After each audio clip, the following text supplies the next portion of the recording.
All right. Welcome to Clean and Sober Stoner. And this is Tales from the Heavy Underground. And I am Gypsy. I'm here with Snakemother, and I can't believe it. And I might throw up. Be okay. Yeah.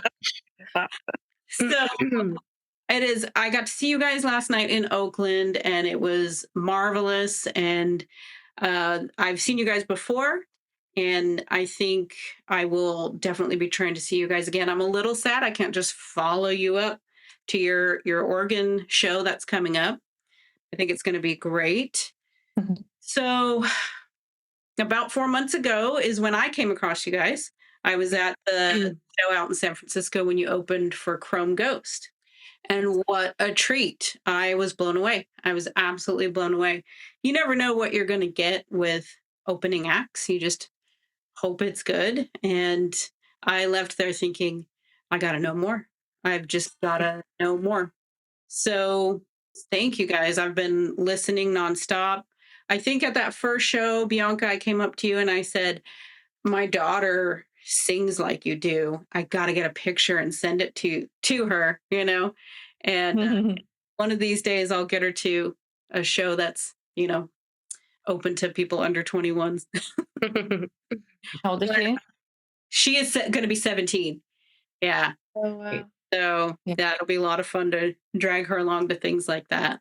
But how are you guys holding up? You in that interview 4 months ago, you guys were just sort of making this thing move, and you were hoping to get some shows. And in that space of time, from when I first saw you to now, I feel like not only have you guys done that, but I feel like you guys are on like a road to pro. How are you guys feeling? Momentum is the word. Yeah, I feel like a lot of momentum right now. Yeah. Tons of momentum. Is it a little too fast, or are you just rolling with it? Just rolling. Just rolling. I feel like we're doing a really good job at just like only doing stuff that we want to do and that we enjoy doing. We're not just like trying to do a bunch of shitty gigs. So Right. we're kind of like picking and choosing, I guess, since the new year, which has been really fun. I think that's wise, and you get to do that. I know last night there were some technical issues, some problems with some pedals and things like that, but I only knew that because I was literally like 3 feet away from it. I was holding on to that spot. But I don't think anybody else caught any of it. The sound is so professional, and the balance is so well done. How much time do you guys get to spend rehearsing all together? Twice a week. Twice a week. When we have a show, we try to make sure that we're practicing a lot. But in general, we try to tighten up everything we have. We'll run through the set twice. We'll have like 3 or 4 hour practices. Sometimes it's just me and Julia to like drill down some new songs just to really drill it in. And then we meet all together and we'll just run through it several times. As far as sound goes, I think I would consider Sammy being a really master of tone and learning, and also both of us are audio engineers. I've been an audio engineer for a long time. And so in regards to like trying to craft like a good sound, like with my vocals and trying to find good balance, and my vocals itself comes out of a pedal. Every single song has several different presets that I'm tapping throughout the song. Every verse has a different preset. Every chorus has a different preset. I think it's a beautiful blend because it is very technical what you're doing, but it doesn't come off technically sounding. It comes off very natural. It comes off very doom. It comes off with a lot of that, Middle Eastern influence. So I got to see that. I got to see the technicality of it, but the sound sounds so natural, so ethereal, so organic. And that's impressive. That's really impressive. And this time, this last show last night, I got to just be so up close, Sammy, and watch your guitar work. And I'm blown away. I know you didn't start out on guitar. Is that correct? You were a drummer? I was a drummer first. I mean, I guess I played piano from a very young age. Like as soon as I could see like over the keyboard, I took piano lessons, and that led into playing drums for a long time. But I always kind of had a guitar around the house and would just like fumble through punk rock songs. I've been doing that ever since. Good start. Well, the breakdowns and the tones on that Dunnable are just gorgeous, and the Dunnable is gorgeous. I feel so lucky to have such a beautiful, comfortable instrument to play. Thanks, Sasha. You know, it really comfortable is the word. I was watching with the way that it's cut and the way that you're playing. It just looks like it's just smooth, like water when you're playing.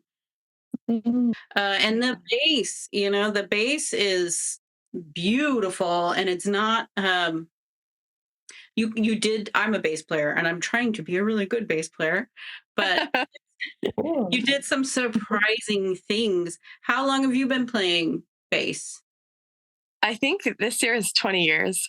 20 years. Well, it shows. It shows. Just so smooth and so natural. You know, it definitely, when I saw you guys 4 months ago or so, I remember thinking, I got to practice more. I want to be that comfortable. Really comfortable. And then those drums, just so solid. How long have you been pounding at those drums? Yeah, I would say probably actually almost 20 years too. I'm old. Yeah. All a little bit. We're all a little bit older. Yeah. Well, it was really locked in, really solid. And That's good because I couldn't hear shit up there. I was just following your body movements. you had it. And that's something that you can see. You guys are all locked in. You are all looking at each other. You know what you're doing. I am very curious. How did you guys all become friends, and how did this form? It started off, I was working with a friend of mine, Steve. He's in other bands. That Ship Has Sailed and Low Cross, and he said that he knew somebody who was a female drummer at his practice space. And I was looking to form a female stoner rock doom metal band. And I contacted Julia, and we just started playing together. I came with a bunch of songs, and we just kept, trying to really craft and fine tune just our style. And then we went through, we had a guitarist for a little while. Then we started looking for a bassist, and then we had an opening for another guitarist as well, because it's difficult to, at least for me, I'm not much of a shredder. I've never, I've been playing since I was 14, but just in general, like I just always was like a hard, heavy The rhythm, yeah. rhythm, and you just melodic, like songwriter and singer, and it needed something, it needed a lot of I call it noodles, but it just needed a good, strong lead. And we put an ad out, and we found Sammy. Yeah. I think we found Coley through Craigslist too, Through right? Craigslist as well. Yeah. Two So, yeah. Craigslist connections in the band. Yeah. Sometimes it Like works. looking for a roommate. Right? It was, and it was pretty quick with Coley. Like it was just swooped right in. Loved her attitude. Loved the way she was down for anything, and yeah, it sounded great. And it took a little while with Sammy trying to find a guitarist, because it was during the pandemic, and it seemed like not a lot of people were playing together at that time. Yeah. So yeah. Yeah. Post for Sammy, we wrote like, one of us is vaccinated. Yeah, all the variables. I think Wear masks. yeah, what a magical story. I mean, that to me, that is incredible.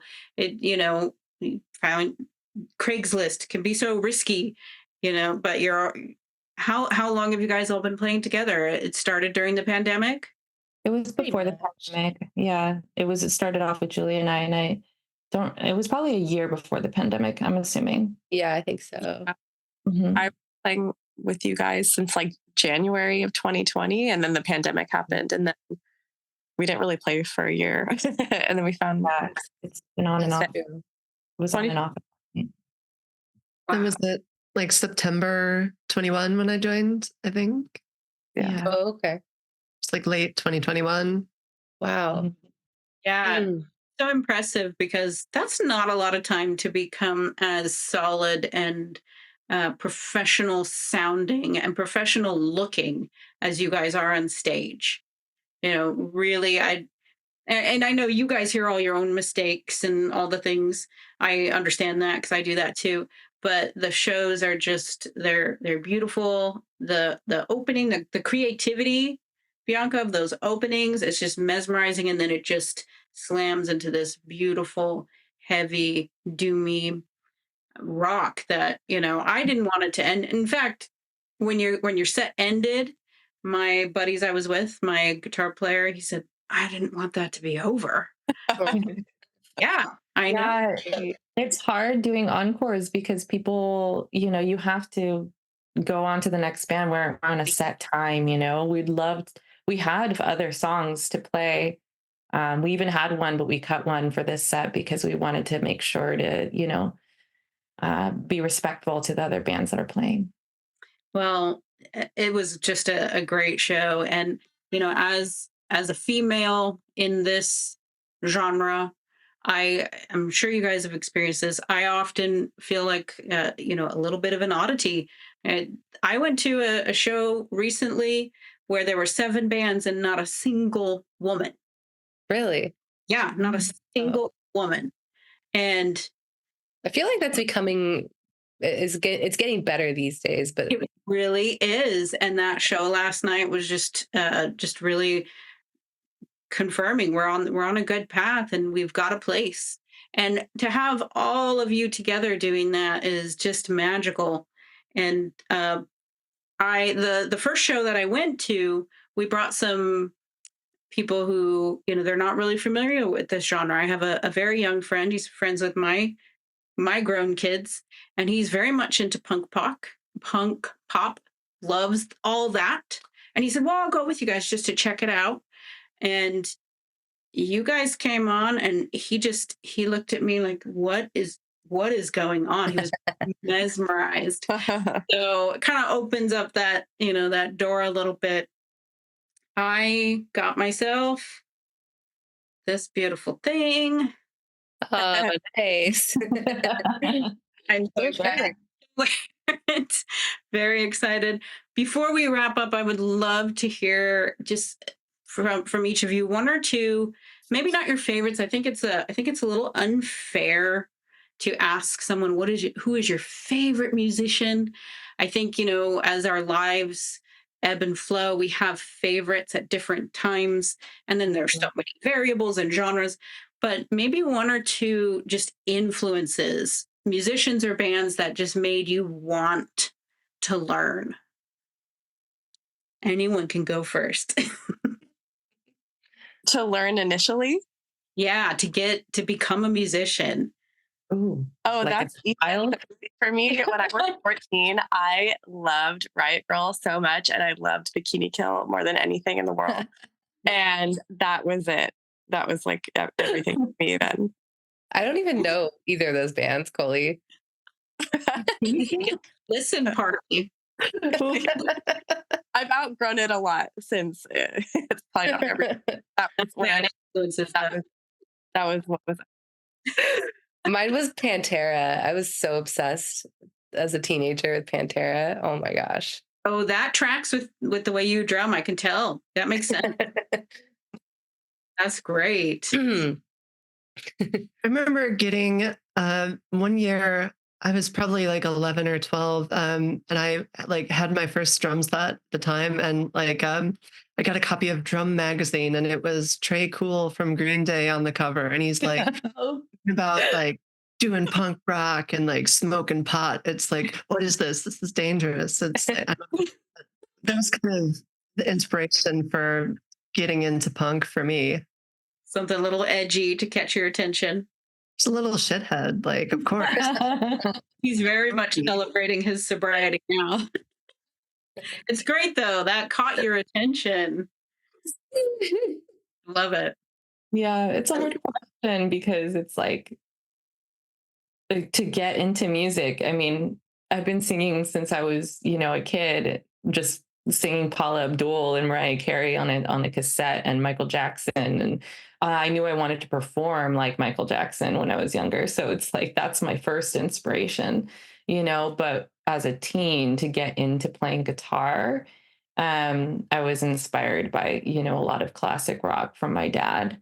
I would remember waking up and he would just play Jump by Van Halen really loudly in the morning, like on a Saturday morning on a keyboard, just duh, duh, duh, and I would just be like, as a 3 or 4-year-old, like, the hell is that?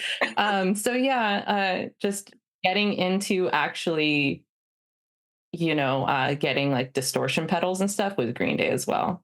So Sammy and I can resonate. I was like obsessed with learning all of like Kerplunk and Dookie and just the very first 3 or 4 albums I was like super into as a teen, like that rebel sort of thing. And then it just sort of grew into different styles of punk and then eventually doom.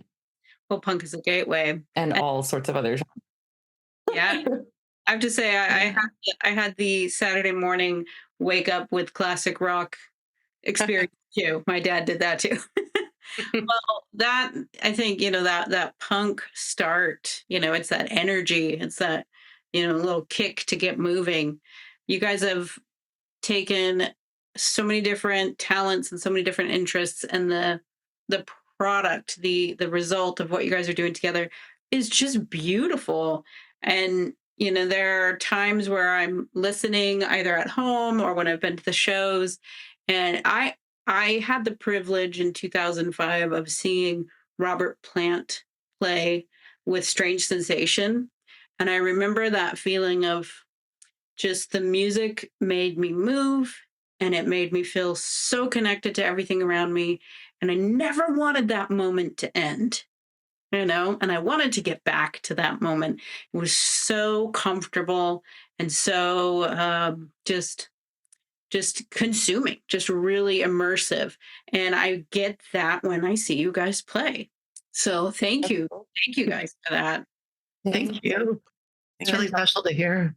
Yeah, definitely. Especially after the show when we have no idea how it sounds like out there at all and how it's impacting people. It's dark, and it's loud in our ears.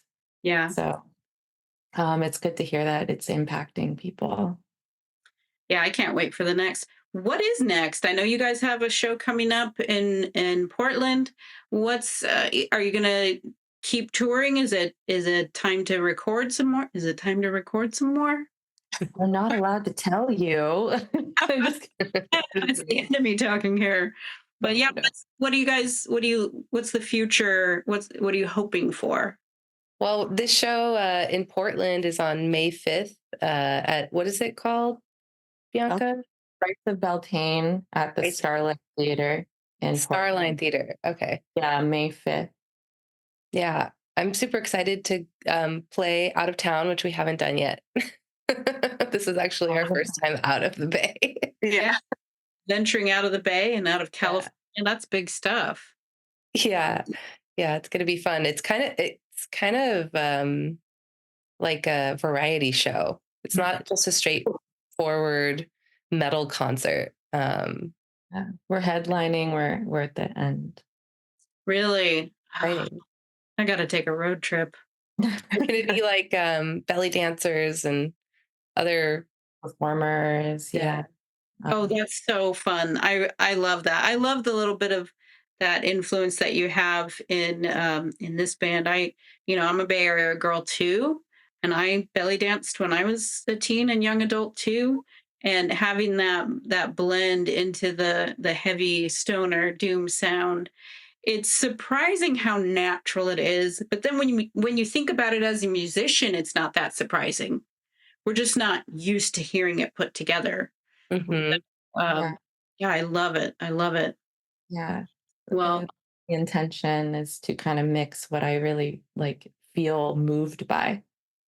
Well, not only in dance, but just in my soul, when I'm singing in that sort of way, I'm really pouring my, something, channeling something out of me that I want to just, you know, put forward, and that's part of ritual.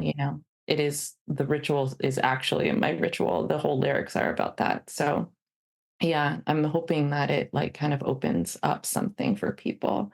And yeah, there's just something really mysterious about that scale too, the Hijaz scale, or what other people call, yeah, the Phrygian dominant scale or the Middle Eastern scale, whatever you want to call it. I've always been drawn to it. it always Um, my ear. yeah, and I always just when I sing, it just comes out. That's just what happens for some reason. But then what's next after that is yeah, we're just focusing on really on new material and getting that solid so that we can record for our next album. Exciting. I will be definitely waiting for that. That's very exciting. I have to say, we stole one of your set list printouts, and We're all wet.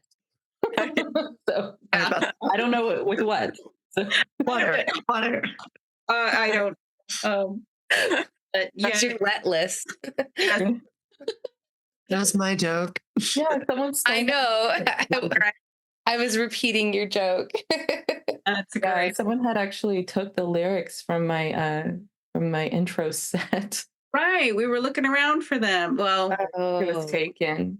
you pulled dang. off. Did it? I Did, needed it, but it's interesting. It didn't even. It was fine. yeah, I just remembered it. I just wanted it there just for my own comfort. yeah. No, it sounded more than fine. You all have your day jobs and busy lives and families. Is it ever a struggle to fit this in, or do you feel like I know for me it's a need. It's a need to do music. So how is it balancing all that? I feel like we're doing a good job. We're all, yeah, like you said, very busy. Sammy's in like 10 bands. It's only 3 at the moment. Okay. But, Feels like 10. um, but I feel like we always prioritize each other. So we're all trying our best to make our schedules work all the time. Yeah. Be flexible with each other, and The only way that we can make it work, is if like we're all in. And so far, it's just been we've been dedicated to making time for it. But same, It's really fun. yeah, I have. Yeah, it's the way it feels really good during practice to you come home from a stressful day or a stressful week or whatever, and then you just kind of get to jam out together, and it's releasing something, and that feels good. So it doesn't 100% feel like work. The only time where it can feel like work is when there's an upcoming show, and like there's material that we're not 100% solid on, and we'll have to kind of drill it over and over. You know what I mean? It's still fun, but it's creating new material. Like the piece that I wrote that you heard in the beginning of the concert, I only sort of put together like 2 days before that, and just was drilling over and over because I needed to do it. Mm-hmm. So yeah, uh, I've got like 4 jobs, and I'm single. So far, this is music is a whole full-time job in itself. There's a reason why people, quit their job and quit their day job to start working on their music and their craft and stuff. Some people work, full day and then create music until 4 a.m. Right. Yes. Yeah. I think for a lot of people, and it shows with all of you, it's a need. It's something that you have to do, and if you don't prioritize it, you're going to suffer for it. Mm-hmm. That's Time right. for it. Yeah. Well, it's incredible. You guys have put together something just beautiful and heavy. You really bring the heavy along with the beauty, and that's what draws me in. And I'm so thankful not only to have been able to see you guys, but now to connect with you guys this way.